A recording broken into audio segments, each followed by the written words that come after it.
Welcome to Expert SCM Supply Chain Knowledge Sharing session. In this session, we are going to see a term called Blue Sky. Blue Sky is something related to goodwill. Goodwill is a definite, measurable, and valuable asset of any business. Goodwill is often result of good system in place, being in business for a year, a good reputation, loyal customer, steady, predictable sales and cash flows, records and institutional knowledge patterns, favorable lease terms, market share, perhaps franchisee or dealer territories, and many other intangible factors are related with goodwill. Blue sky, by definition, is an immeasurable and perhaps unsupported value above that of the assets and also goodwill. Blue sky is often hidden in seller's offering. It is often referred to as potential. It is true that business owners try to minimize the tax liability. The classic way of doing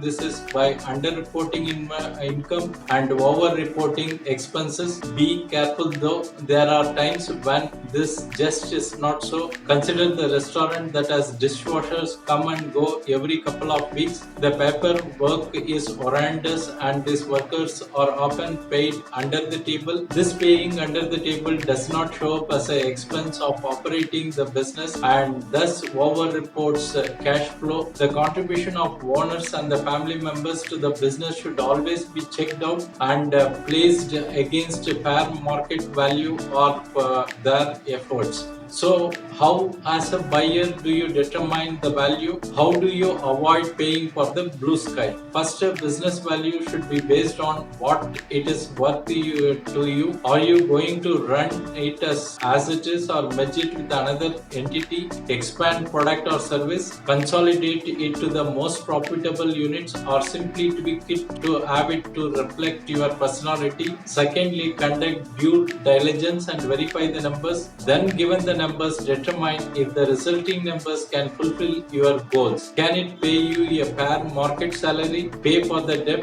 provide you with some growth opportunity, a profit perhaps? Also consider what skill set you can bring to the business. Adjust the number accordingly and you should have well priced business opportunity in front of you. This thing will be especially useful if you are trying to acquire any new business and some extra expectation from the seller is called the blue sky, and you have to really see whether is it worth to pay that extra amount. Thanks for watching. Bye.